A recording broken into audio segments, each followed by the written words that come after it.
खामगाव विधानसभा मतदारसंघात रविवार दिनांक 21 जुलै 2024 गुरुपौर्णिमेपासून शुभारंभ झाला असून महाविकास आघाडीच्या वतीने खामगाव मतदारसंघातील प्रत्येक गावामध्ये प्रभागामध्ये जाऊन नागरिकांशी प्रत्यक्ष संपर्क साधून जनसंवाद परिवर्तन संकल्प यात्रा 7 दिवस जनजागृती करणार आहे। जनसंवाद परिवर्तन संकल्प यात्रा ही दिवठाणा येथे आज 27 ऑगस्ट रोजी निघाली असून यामध्ये गावकरी मोठ्या संख्येने उपस्थित होते।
सरपंच या सगळ्यांचा घ्या फोटो।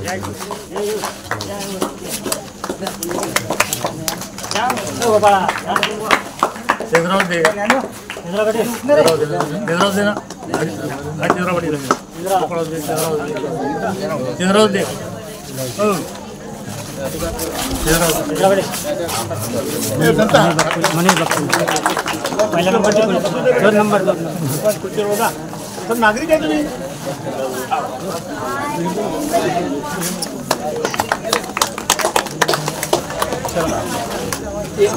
व्यासपीठावर उपस्थित सर्व आदरणीय मान्यवर, उपस्थित गावकरी, वडीलधारी बांधव व मित्रांनो, बंधूंनो, जनसंवाद परिवर्तन संकल्प यात्रा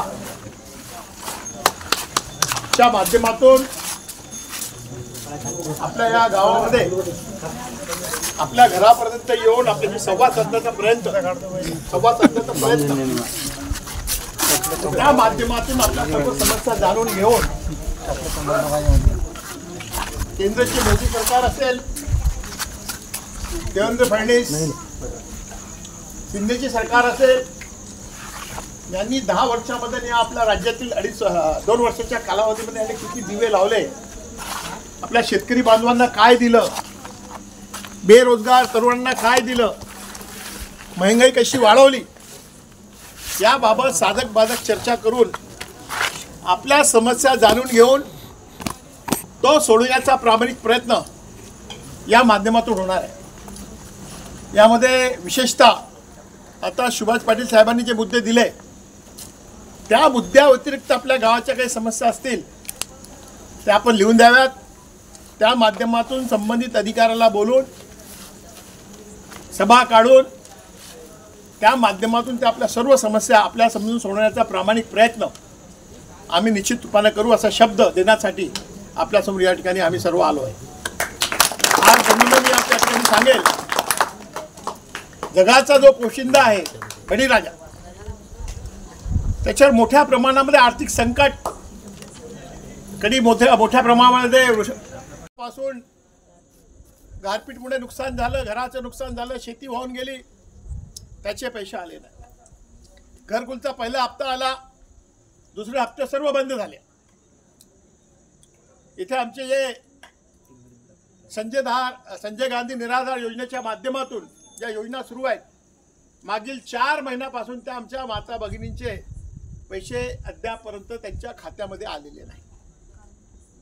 एकीकडे आपण जीएसटीच्या माध्यमातून, इन्कम टॅक्सच्या माध्यमातून जो काही कर सरकारला देतो त्या माध्यमातून जी महसुली उत्पन्न सरकारकडे जमा होते, म्हणजे आपला पैसा, तो आपला पैसा ते आपल्याला परत करतात। ती एका हाताने देतात आणि 2 हाताने घेतात। काँग्रेसच्या राजवटीमध्ये कधीही खत असेल, त्यानंतर त्याच्या शेतीविषयक जेवढी सामुग्री असेल, बी बियाणे असतील, कीटकनाशके असतील, औषधी, त्याच्यावर जीएसटी नव्हता। आता 18% ते 28%। एखादा गरीब शेतकरी असेल, 50,000 रुपये जर त्याला खर्च येत असेल मशागतला, तर त्याच्याकडून 18% जीएसटी त्याच्याकडून ते घेतात। मोठा शेतकरी असेल तर म्हणजे एका शेतकऱ्याकडून 30,000 रुपये छोट्याच्या छोट्या, आणि त्याला 14,000 रुपये देणं हे काही आपल्याला उपकार नाही।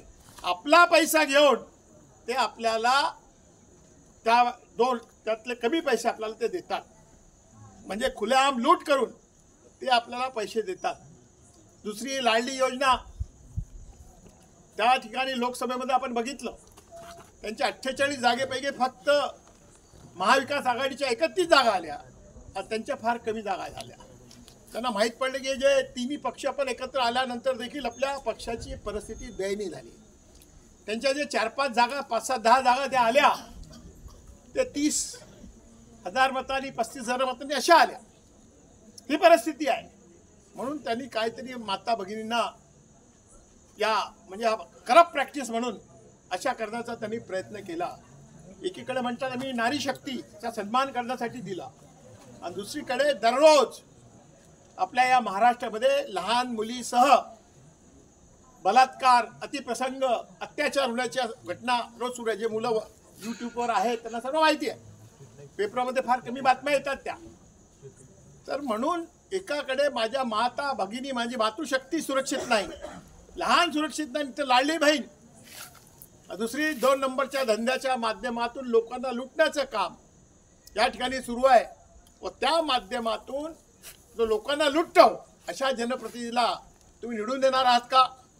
जिकडे तिकडे सगळीकडे अवैध धंदे.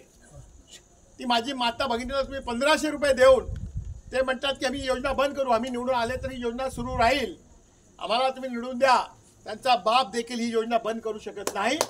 ही जी योजना आहे, जर महाविकास आघाडीचं सरकार आलं आपल्या सर्वांच्या आशीर्वादानं तर कदाचित या योजनेमध्ये अधिक वाढ देखील महाआघाडीचं सरकार हे करणार आहे. शेतीची संपूर्ण कर्जमाफी झाली पाहिजे. या पठ्ठ्यानी कर्जमाफी आजपर्यंत केलेली नाही. बेरोजगारी मोठ्या प्रमाणात वाढली.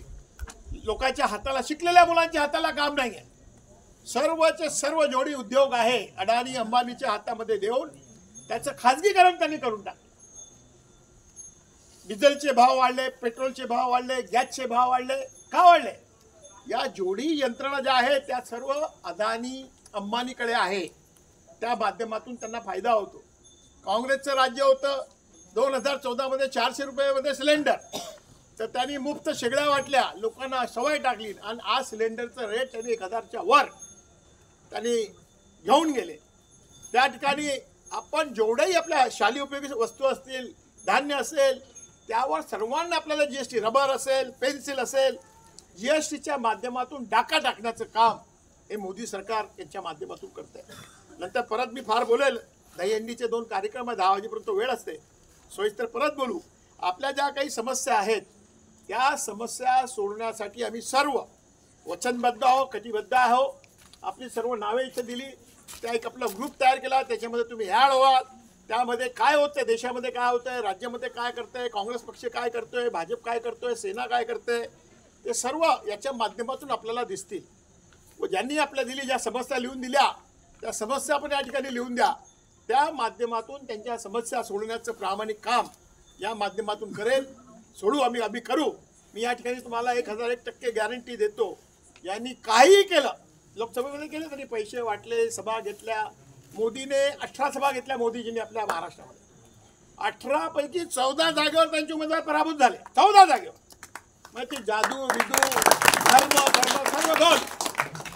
म्हणून आपल्या सर्वांना मला एक विनंती करायची आहे की सेक्युलर विचारसरणी जेवढी मंडळी आहे आपल्या संविधान वाचवण्यासाठी, या ठिकाणी सर्व सेक्युलर लोकांचं संघटन मजबूत होण्यासाठी, देशाला एक अधिक चांगलं सरकार देण्यासाठी, महाराष्ट्राला अधिक चांगलं सरकार देण्यासाठी आपल्या सर्वांना एक दिलानं आघाडीच्या उमेदवाराच्या पाठीशी पूर्ण शक्तीनिशी, फक्त मतदान दिलं म्हणजे नाही.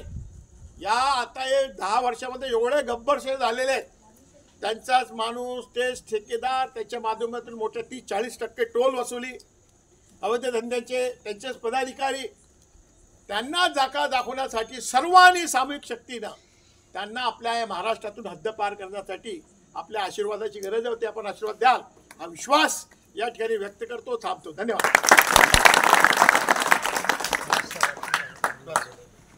आपल्या गावातून या समस्या नोंदवलेल्या आहेत. इथं गेल्या 5 वर्षापासून बंद असलेली एसटी बस सेवा पूर्ववत करण्याबाबत त्याचा पाठपुरावा. टाइम कोणता पाहिजे ती लिस्ट त्याच्या टाइम केव्हा पाहिजे. सगळेच काळेगाव बंद झाले. शाळेतल्या पोरायला पाहिजे. रेव्हन्यू आहे त्याला पण 10-15 वर्ष एसटी चालू होती. त्या रोडच्या बंद पाणी आलं होतं. आता चालू आहे ना. रस्ता चालू आहे, रस्ता आता सुरू आहे. याचा पाठपुरावा आता करण्यासाठी तुमच्या डेपो बनायचे मी गप्पा सांगतो तुम्हाला. एक ते कामगार नेते माझ्याकडे आले सर्व. म्हणजे डेपो मॅनेजर बरोबर नाही, काम करत नाही, काय नाही. मी आता आमदार आहे का म्हटलं, कोणाला सांगावं लागतं सांगा. मी फोन लावला त्यांना, संध्याकाळपर्यंत ऑर्डर काढली ज्या माणसाची मी म्हणते त्या माणसाची. आमदार नसताना ते अधिकारी नवीन डेपो मॅनेजर आपल्या सूचनेवर त्यांनी दिला होता. फक्त आपल्याला इच्छाशक्ती पाहिजे, सर्व होतं. तो डेपो मॅनेजर 100% आपली गाडी सुरू करायची. आता 15 गाड्या कंडम झालेल्या आहे आपल्या. त्या नवीन गाड्या इलेक्ट्रिकच्या बोलवल्या, त्या 8-15 दिवसामध्ये येतील. त्यातली एक गाडी आपण इथे सुरू करू. ठीक आहे. त्याचा पाठपुरावा करण्यासाठी हरीश वाकुलकर याचं नाव दिलेलं आहे. त्याच्यानंतर व्यायामशाळेबाबत एक समस्या आहे, त्यासाठी संतोष बिवटे म्हणून यांनी मांडलेला आहे समजा पाठपुरावा करायसाठी. तसेच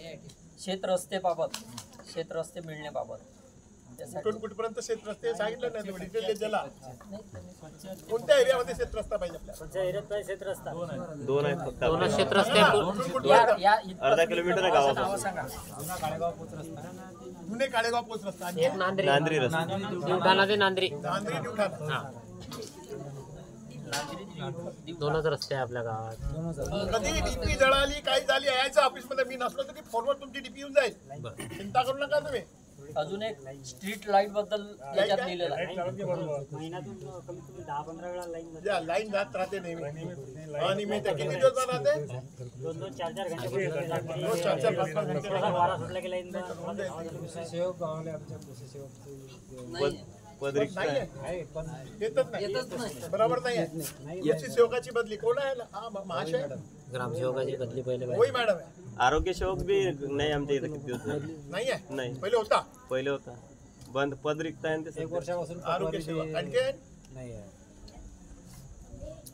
पटवारी बी नाही एक वर्षापासून. तो ऍडिशनलच आहे पटवारी बी. पटवारी सगळं वाऱ्यावर.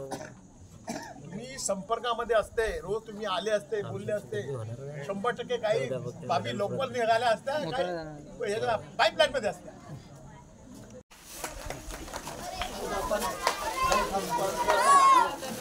परिवर्तन यात्रेनिमित्त उपस्थित राहिले त्याबद्दल मी आभार व्यक्त करतो व अध्यक्षाच्या वतीने हा कार्यक्रम संपला असे जाहीर.